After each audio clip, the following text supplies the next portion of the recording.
বিচারপতি অভিজিৎ গঙ্গোপাধ্যায় চাকরি প্রার্থীদের কাছে যিনি ভগবান, আবার শাসক দলের একাংশের কাছে তিনি ভিলেন। তবুও নিজের অবস্থান থেকে কোনো অংশেই সরে আসেন না বিচারপতি অভিজিৎ গঙ্গোপাধ্যায়। তবে কয়েকদিন আগে সেই বিচারপতি গঙ্গোপাধ্যায়ের সঙ্গে রাজ্যের অ্যাডভোকেট জেনারেল কিশোর দত্তের দ্বন্দ্ব মাথাচাড়া দিয়েছিল। এবার খোদ বিচারপতি এ নিয়ে এজির কাছে ক্ষমা চাইলেন। প্রয়োজনে তিনি যে তার অবস্থান থেকে সরে আসতেও পিছুপা হন না সেটাই যেন জানিয়ে দিলেন তিনি। এ বিষয়ে বিস্তারিত কথা বলবো। একেবারে আমাদের সঙ্গে আমার সহকর্মী রয়েছে রিমিক মাঝি। রিমিক, সবচেয়ে বড় যে প্রশ্ন সে প্রশ্ন হলো আদালত বনাম আদালত, বিচারপতি বনাম বিচারপতি, কোনো জায়গায় দ্বৈরথ শেষ হলো কি?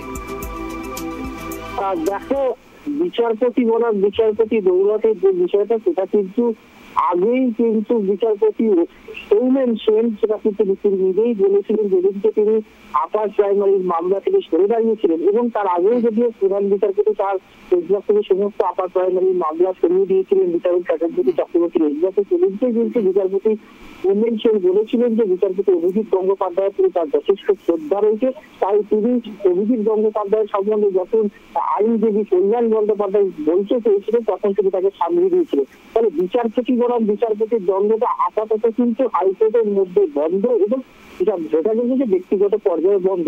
কিন্তু গত 24শে জানুয়ারি যে ঘটনাকে কেন্দ্র করে আজকে দুই বিচারপতির মধ্যে সংঘাত, সেই সরকারি মেডিকেল কলেজে ভুয়ো শংসাপত্র দেখিয়ে, ভুয়ো জাতিগত শংসাপত্র দেখিয়ে বেআইনিভাবে চাকরির যে অভিযোগের মামলা, সেই অভিযোগের মামলাতে বিচারপতি অভিজিৎ গঙ্গোপাধ্যায় কিন্তু সিবিআই তদন্তের নির্দেশ দিয়েছিলেন এবং এফআইআর করতে বলেছিলেন পুলিশ সিবিআইকে। সেই দিনই কিন্তু রাজ্যের অ্যাডভোকেট জেনারেল রাজ্যের হয়ে এই সিঙ্গেল বেঞ্চের রায়ের বিরোধিতা করে সৌমেন সেনের বেঞ্চে যান, এবং সেখান থেকে কিন্তু সৌমেন সেন সিবিআই তদন্তের নির্দেশ খারিজ করেন এবং সিবিআই এর যে এফআইআর করার নির্দেশ বিচারপতি গঙ্গোপাধ্যায় দিয়েছিলেন সেটাও খারিজ করেন।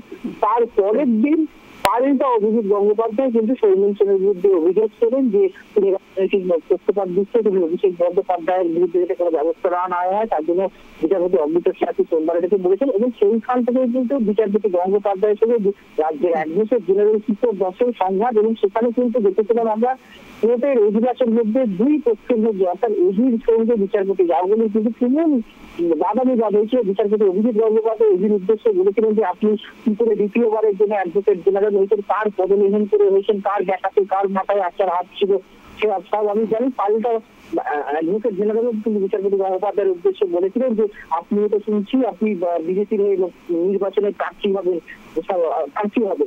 ফলে এই বাদাবিবাদ কোর্ট থেকে বেরিয়ে কোর্টের বাইরে বেরিয়ে গোটা রাজ্য কিন্তু একটা আলোড়ন করেছিল যে কোর্টের ভিতরে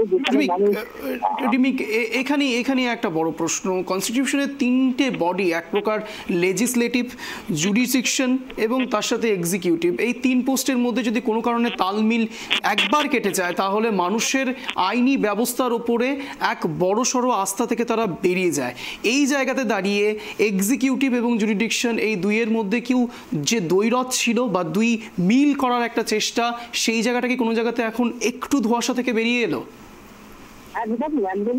তুমি যে কথাটা বলছো যে এই যদি জুডিশিয়ালের সঙ্গে যদি এক্সিকিউটিভের দ্বন্দ্ব হয় তাহলে মানুষের আস্থা আরো বলে, এই কথাটাই কিন্তু স্বতঃস্ফূর্তভাবে সুপ্রিম কোর্ট যখন দুই বিচারপতির সংঘাতে হস্তক্ষেপ করেছিল, কিন্তু সুপ্রিম কোর্টের এই বক্তব্য ছিল যে কোর্ট হচ্ছে মন্দিরের মতো, এখানে সাধারণ মানুষের আইনের প্রতি আস্থা ভরসা, সেই জায়গায় যদি আদালতে এই ধরনের ঘটনা ঘটে তাকে দুঃখজনক, লজ্জাজনক, সেটা সুপ্রিম কোর্ট বলেছে। এবং তারপরে যে কথাটা বলে অবশ্যই দেখো আজকে অভিজিৎ গঙ্গোপাধ্যায় একটা শুনানি শেষে যখন এজলাস করে উঠে যাচ্ছিলেন তখন তিনি নিজেই একদম মানে আশঙ্কায় বলা যেতে পারে তিনি যে কথাটা বলেন যে কয়েকদিন আগে আমি এদিকে অনেক অপমানজনক কথা বলেছিলাম, আমি অনেক বছর ধরে কিন্তু কিশোর দত্তকে তিনি একদম নাম করে বলেন, দত্তও তিনি বলেননি কিশোর, যেহেতু যেটা জানা গেছে অভিজিৎ গঙ্গোপাধ্যায় কিশোর দত্ত ইনারা কিন্তু একসঙ্গে পড়াশোনা করেছিল, একই ব্যাচ, তারা ল পাস করেছেন একই ব্যাচ থেকে, তাই তিনি একদম নাম করে বলে যে কিশোরকে আমি অনেকদিন ধরে চিনি, প্রায় 37 বছর ধরে চিনি, তো ওর কাছে আমি ক্ষমা চাচ্ছি, আই এম ভেরি সরি। আমার বন্ধুর কাছে একদম প্রদান করে বলছি, আমার বন্ধু কিশোরের কাছে ক্ষমা চাইতে হবে, আমি রাগের মাথায় অনেক কথা বলে চলেছি। তিনি জানিয়ে বলেন যে ধন্যবাদ তোমাকে রিমিক এই বিষয়ে জানানোর জন্য। একেবারে যে খবরের দিকে নজর ছিল, দুই বিচারপতির মধ্যে দ্বৈরথ হয়তো শেষের দিকে এবং শেষ হয়ে গিয়েছে এবং সম্পূর্ণটাই এখন আদালতের ভেতরে, সেই খবরই পাওয়া গেল।